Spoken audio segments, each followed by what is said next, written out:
নমস্কার বন্ধুরা, রুচির কিচেনে সবাইকে স্বাগত জানাই। আজ নিয়ে এসেছি করলা ভাজা।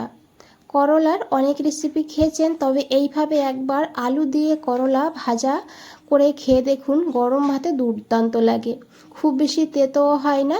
যারা একদম খেতে চায় না তারাও কিন্তু খাবে এইভাবে রান্না করলে। চলুন রেসিপিটা দেখে নিয়ে যাক, আশা করি ভালো লাগবে। এখানে দেখুন আমি 3টে করলা নিয়েছি, তবে রেসিপিটা বন্ধুরা উচ্ছে দিয়েও বানানো যাবে।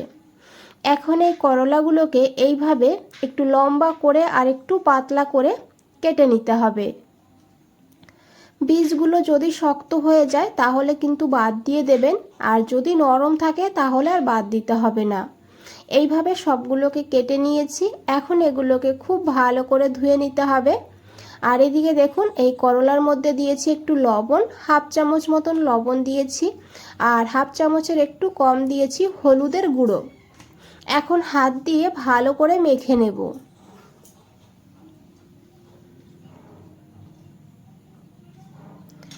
এইভাবে মেখে 10 মিনিট সাইডে রেখে দেব। আর এদিকে দেখুন আমি নিয়েছি একটা আলু, মিডিয়াম সাইজের।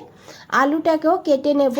তো এখানে আমি এইভাবে লম্বা লম্বা করে আর একটু পাতলা পাতলা করে আলুটাকে কেটে নেব, করলার মতন করেই।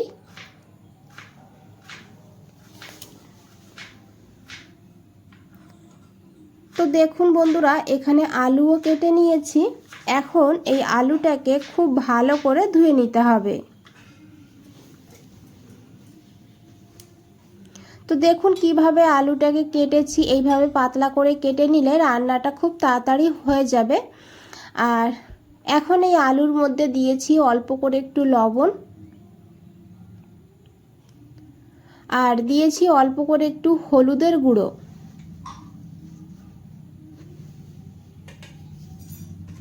আর এখন হাত দিয়ে ভালো করে মেখে নেব এইভাবে।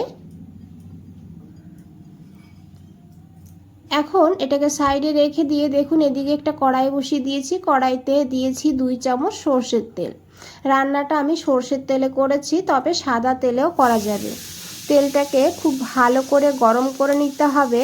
তারপরে এখানে সেই হলুদ লবণ মেখে রাখা আলুগুলো দিয়ে দিতে হবে। এখন এই আলুটাকে খুব ভালো করে ভেজে নিতে হবে।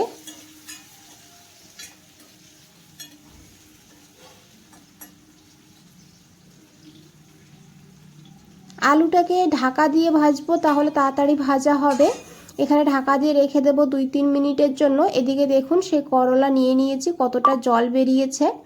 এখন এইভাবে হাত দিয়ে এইভাবে হালকা হাতে চেপে চেপে একটু জলটাকে বের করে ফেলবো। এইভাবে রান্না করে দেখবেন, তেতো হবে না। আর যারা একদমই তেতো খেতে পারেন না তারা কিন্তু এই প্রসেসটা করবেন, আর যারা খেতে পারেন তাদের আর করতে হবে না। তো এইভাবে আমি জলটাকে বের করে ফেলেছি, আর এই জলটা কিন্তু রান্নার কাজে ব্যবহার করব না। এখন এখানে দিতে হবে লঙ্কার গুঁড়ো। এখানে আমি 1/4 চামচ লঙ্কার গুঁড়ো দিয়েছি, অল্প করে জিরের গুঁড়ো, অল্প করে জিরের গুঁড়ো দিয়েছি, আর অল্প করে ধনিয়ার গুঁড়ো। এরই সঙ্গে দিয়েছি 1 চামচ বেসন। এখন হাত দিয়ে ভালো করে মেখে নিতে হবে। বেসনটা দিলে যেমন ক্রিস্পি হবে, তাছাড়া কিন্তু এই করলার গায়ে মশলাগুলো লেগে থাকবে। এইভাবে ভালো করে মেখে রেখে দিতে হবে সাইডে। এদিকে দেখুন আমি 2টো পেঁয়াজ নিয়েছি ছোট সাইজের, যদি বড় হয় তাহলে একটা নেবেন। এখন এই পেঁয়াজটাকে এইভাবে ঝিরিঝিরি করে কেটে নিতে হবে। তো দেখুন বন্ধুরা, পেঁয়াজটাকে কেটে সাইডে রেখে দিয়েছি। আর এদিকে দেখুন আলুও ভাজা হয়ে গিয়েছে। প্রায় 4-5 মিনিট আমি ঢাকা দিয়ে ভেজে নিয়েছি, তবে মাঝে একবার ঢাকনাটা সরিয়ে নাড়াচাড়া করে নিয়েছিলাম। এতে কিন্তু আলুটা সব সাইডে ভালোভাবে ভাজা হয়। এখন এই আলুগুলোকে তুলে নিতে হবে। আর এই তেলেই ফোড়নে দিয়েছি 1/2 চামচ গোটা জিরা। এখন এই জিরাটাকে একটু ভেজে নেব। তারপরে এখানে দিতে হবে শুকনো লঙ্কা। এখানে আমি একটা শুকনো লঙ্কা এইভাবে ছোট ছোট করে দিয়েছি, এতে কিন্তু এই শুকনো লঙ্কার ফ্লেভারটা ভালোভাবে তেলের সঙ্গে মিশে যাবে। ভালো করে একটু ভেজে নিয়ে তারপর এখানে সেই ম্যারিনেট করে রাখা করলাগুলো দিয়ে দিতে হবে। করলাটাকে দিয়ে এখন করলাটাকে 2-3 মিনিট হাই ফ্লেমে ভেজে নিতে হবে। করলা যদি ভালো ভাজা হয় এতেও কিন্তু অনেকটা তেতো কম হয়।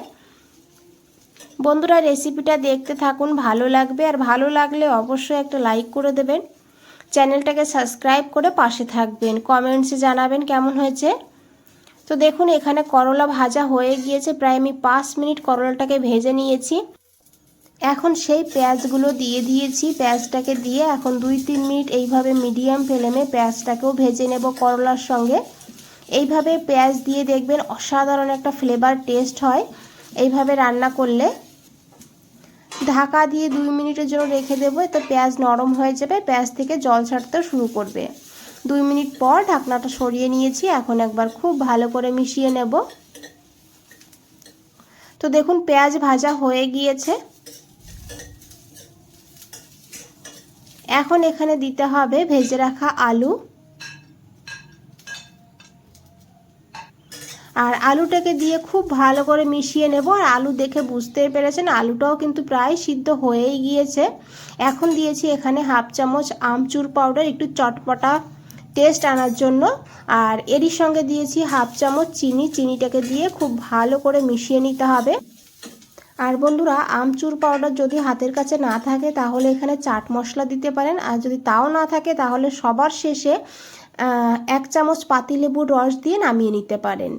তো এখানে দেখুন আমি দিয়েছি দুধের সর, 2 চামচ দুধের সর নিয়েছি। দুধ জাল দেওয়ার পরে উপরে যে মোটা সর হয় সেই সরটাকে ভালো করে চামচ দিয়ে ফেটিয়ে তারপরে দিয়ে দিয়েছি। এই সর দিয়ে আলু আর এই করলা ভাজা করে একবার খেয়ে দেখবেন অসাধারণ লাগে খেতে, মনেই হবে না যে তেতো খাচ্ছি, এতটা ভালো হয় খেতে।